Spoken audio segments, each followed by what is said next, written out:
What is up, everybody? Welcome back to my channel. Today we are here at Prospect Park in Troy, New York. It's just north of Albany, and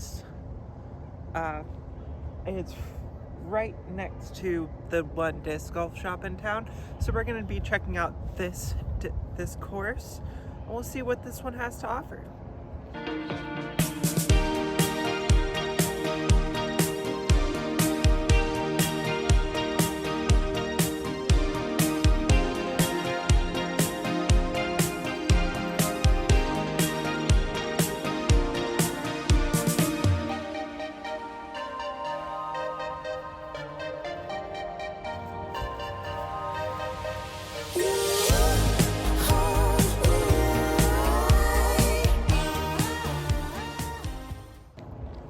We are starting on hole 1, par 3, 246 feet. Again, we're doing 2 off the first. I'm going to try the Zone SS first, and then we'll see what I need to do from there. I'm going to go forehand just around these trees.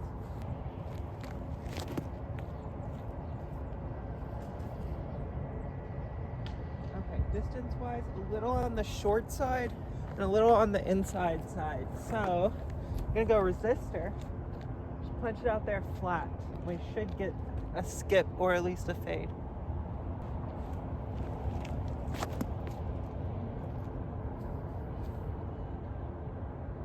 Yeah, that should give us a putt. Yeah, this is not a problem. If the entire course is like this, we might have some fun today. But we're checking out this because this is probably going to be one of the courses you're going to see most frequently on this channel, because it's so close. It's like 5 minutes from the local disc golf shop. Because it's so close, I think we're going to be ending up playing here a lot and filming a lot of the battle videos here at this course. So as I'm playing, I am playing the course, but I'm also looking for holes that might be good to film on. And so far, pretty good hole to film on. Hole 2 is 207 up there, glowing in the daylight. It is, yeah, just don't go over this road, which should not be much of an issue. I'm going to try to go backhand hyzer with the method. It's a little breezy. It's not super windy yet, but it is still cold. And this looks like it's really far up.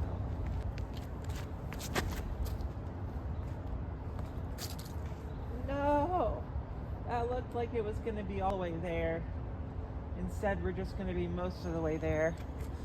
Oh well. Well,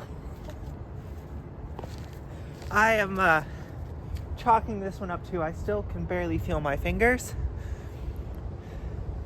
We are, though, 2 layers. Hole 3, 195 feet. It's backhand hyzer. I'm gonna try to get there with the leader.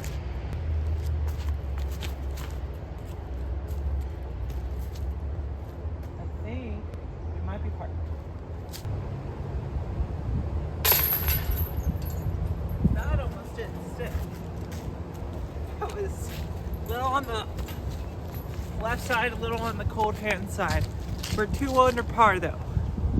So we're already doing better than we've done at most of these other courses, but also this doesn't feel like it's going to be this isn't a pay to play.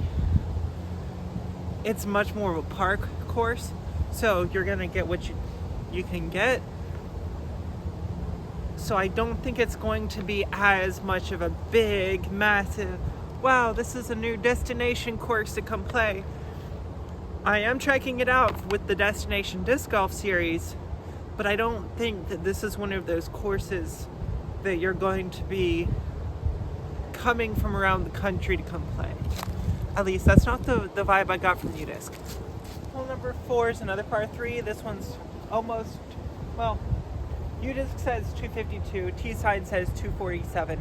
So I'll say 250. It's somewhere right in that range. Basket is straight in front of us. I'm gonna try to go for the hyzer gap over here on the right side with the Luna.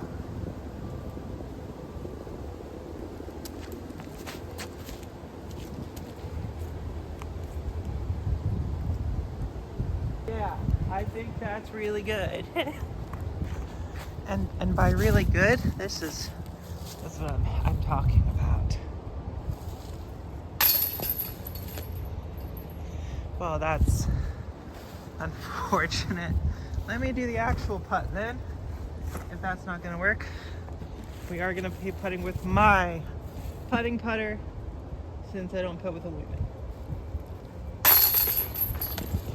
Okay, it's a birdie. Because I tried to be fancy, it's still a birdie for me. For my Carolina folks, I'm kind of getting the Highlands or Sertoma kind of vibe from this, where you're going to have shorter, touchy, finesse style shots. You might have a couple of shots in the open, but for the most part, it's going to be putter style woods golf, which every town needs a course like that. And since I have a dedicated day where I film with putters, you're probably going to see this a lot. Though in retrospect, I realize that whatever course I decide to film with a lot, you'll probably already have seen, because this video is coming out like in December. We're gonna go zone SS, hole 5, par 3, 183, zone SS. Oh, well, got the kiss of the century and parked it. All right, new plan. Aim at the trees and let the trees do the work for you.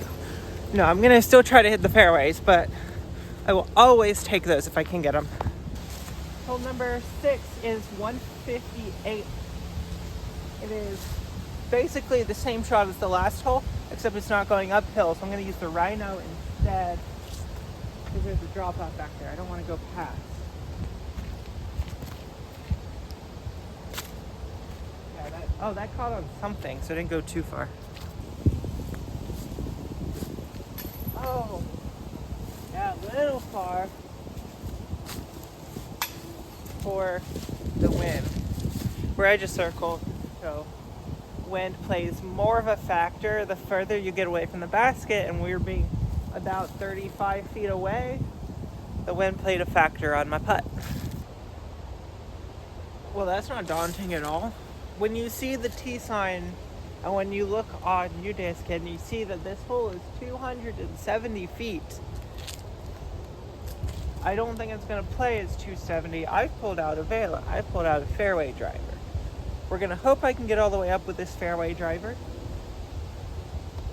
I also used the rangefinder. It is 35 feet up in less than 300 feet.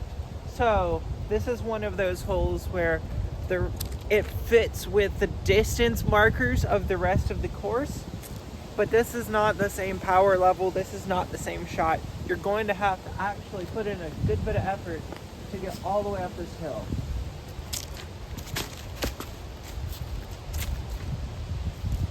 Well, that looks like a bad place to land. It actually got way further up here than I thought it was going to, and we're still this short.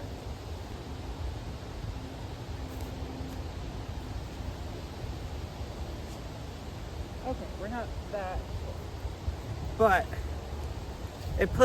this hole plays much farther than 300 feet, and it is only 280. UDisc says 401, the T sign says 445, but with this wind, I don't know what's gonna happen. I'm gonna throw this eagle on a hyzer and let the wind just shove it to the left. If this hole goes that way, try to get distance, try to throw a good, powerful shot, but the wind is gonna do what the wind wants to do. We are right now probably, it looks like the highest or one of the highest points on the property right now. And the wind is just, here. The wind is coming from right there. So yeah, it's a cool place, but we are being inundated with a crossbreed.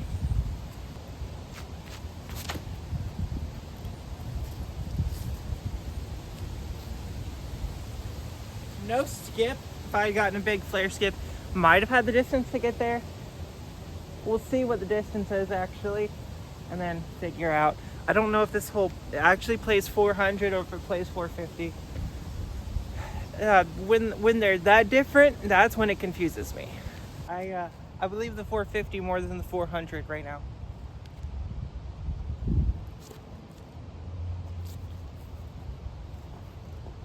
That's still short. Wow, okay. I need to actually commit to some of these upshots because that, on this trip, my upshots have been what's been getting me into trouble. Sometimes it's the drive, sometimes it's the putts, yeah, sure. But for the most part, it's been the upshots putting me at 40 feet. I'm not good at 40 footers. Oh my goodness. Would have done better with the envy.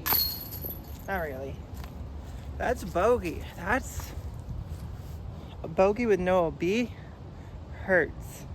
When it's a bogey that was because of the edge of C1 miss.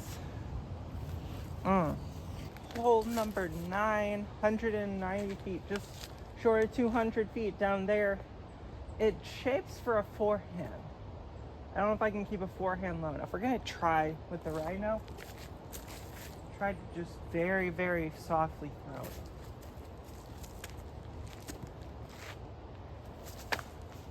Okay, I could have thrown that a little bit harder. It turns out when you used to play Ultimate, you have more touch than you can possibly use, and sometimes if you use too much touch, you're like 70 feet.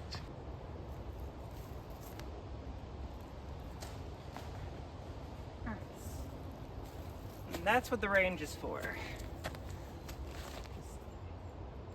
Yeah.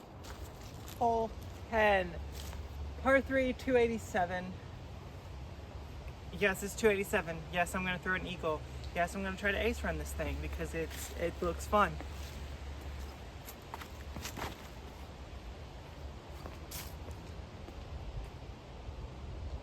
Well, not an ace run, but I should have a circle's edge cut, which I've been really good at missing today.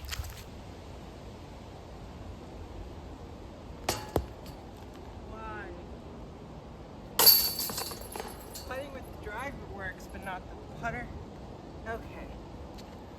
Now seeing the elevation of how high this actually is, this goes up more steeply than it looks like from the tee pad.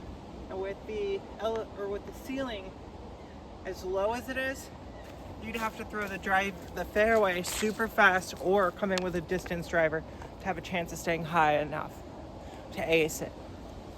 Because it's so high up on the hill. Hole 11, par 3, 208. The basket is literally glowing for us in the sunlight. So let's go down there and just put it right in the basket.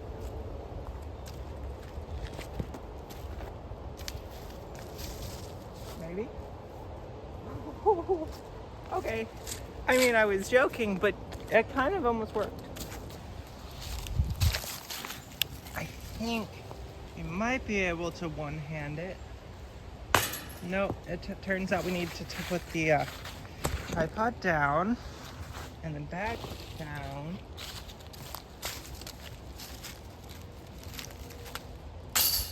Well, I guess we're taking a par. Hole 12, par 3, 173. Basket is through this gap. But there's a mando here, so kind of backhand turnover.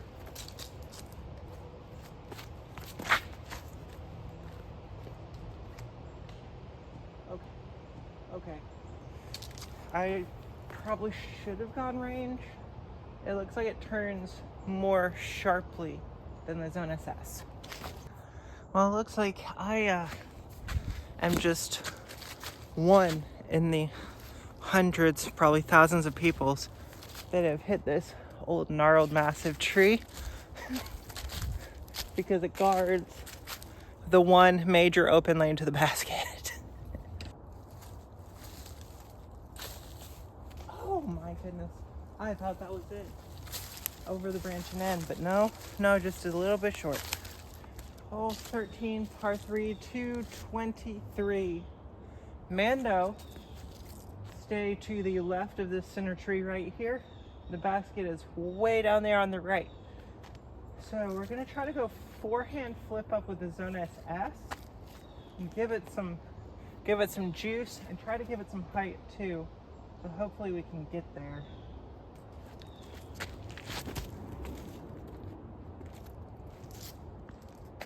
Maybe. That might have parked it. Well, this is officially a Zone SS hole. When you step up and your first instinct is, hey, this is probably this shot, and then you throw it and you park it first time, it's a Zone SS hole. Hole 14, par 3, 302. This one looks, I haven't ranged it, but it looks like it goes about 20 feet up on that other side, up into the woods. 20, well, probably more like 75, the way my depth perception has been recently. So we're trying to punch up into there. We're gonna go cicada and try to give it some beam.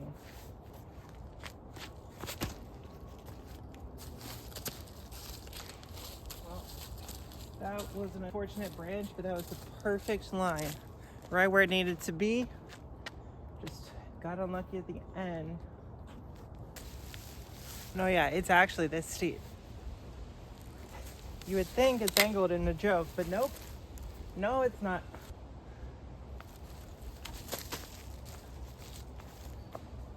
That is a par, because I can't put 70 feet straight up.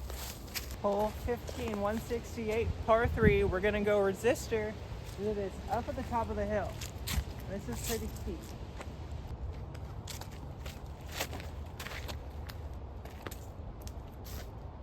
Okay, we're up there.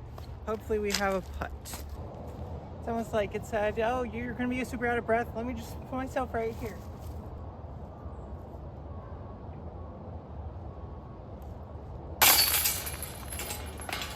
Another birdie. Well, I think this course, still got 3 more holes to play, but while I think this course has a good mixture backhand and forehand, I think the majority of the holes lean a little more forehand shape. Get out into the open. It's still a low ceiling, but it's pushing the upper end of my flight distance markers that I could possibly get with my fairway drivers if I keep them high, and we can't really keep them high here. So I'm gonna try to keep it on the lower side, go with the octane. It is just short of 400 feet, pushing uphill, OB circling around behind it. What can we do? Maybe not if I throw it directly into the ground. It is uphill, but dang. Maybe I should have gone with the trail after all. Also, I forgot that the wind's coming from over there, so there was really no chance of me getting there. And with it does look like a low ceiling, but even my high shots aren't really going to push too much higher than that ceiling, especially with the uphill climb. I could have just thrown a normal drive. It got in my head, I threw a bad shot. Now we're way back here trying to throw a rhino in from back here. Oh boy, please hit a tree and drop. That is a long putt, and we don't want that for the par 3.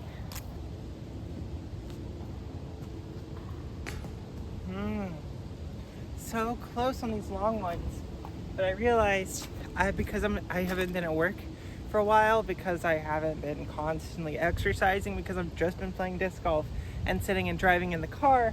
I haven't been warming the forearm muscles, and when I've been trying to do putts before I start to warm up too much, I'm noticing pains in back here from the muscles being too tight. So I do actually need to warm up my putt as well. Hole 17, par 3. This one is right around the 350 mark out there, almost underneath that tree. We're gonna go Avenger, because with this wind, should have the right distance and fade.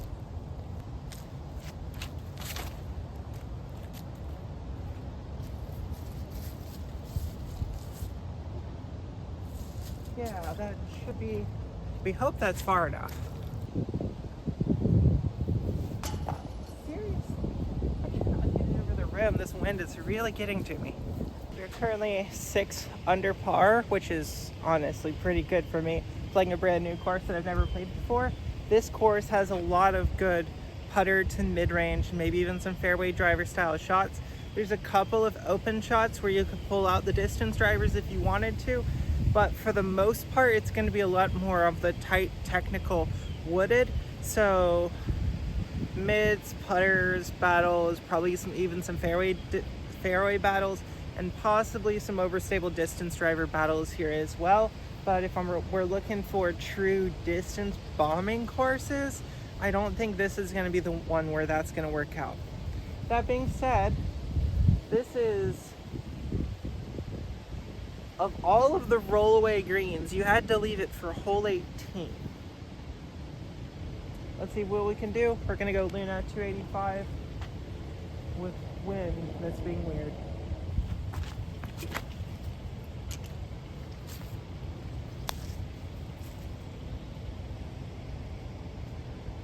Okay, that's almost pin high. We should have a putt back up at it, but I don't want to mess with that rollaway. And because we're not in the southeast, the grass here is already kind of more geared for colder weather. So I don't know if this will be the case, but this looks like the type of grass that's going to stay green all winter long, which will be so nice to have green grass all year long. So we'll see. We'll see if this is the same type of grass that I think it is. This is an unsettling putt.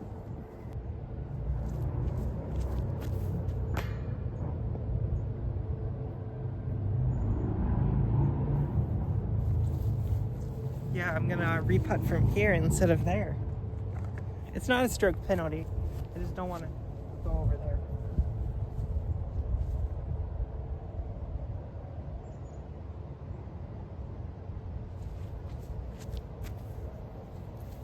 Okay, it is a 4 on this hole, meaning it is a bogey, which puts us to 5 under par for the round, which I know I can score better. I let strokes get away from me on this course. It was the first time playing it. So I think I'm going to end up having a good time out here throwing different shots. And yeah, hopefully you guys enjoy being out here too, watching me as I move into my new place. Hopefully you guys are also enjoying content like this. If so, please make sure to like the video. If you want to see new stuff, make sure to comment that down below as well. Please make sure to subscribe. It helps you guys with these subscriber-only giveaways. And if you want to be automatically entered into monthly giveaways, check out the memberships as well. Until next time, see you out on the course.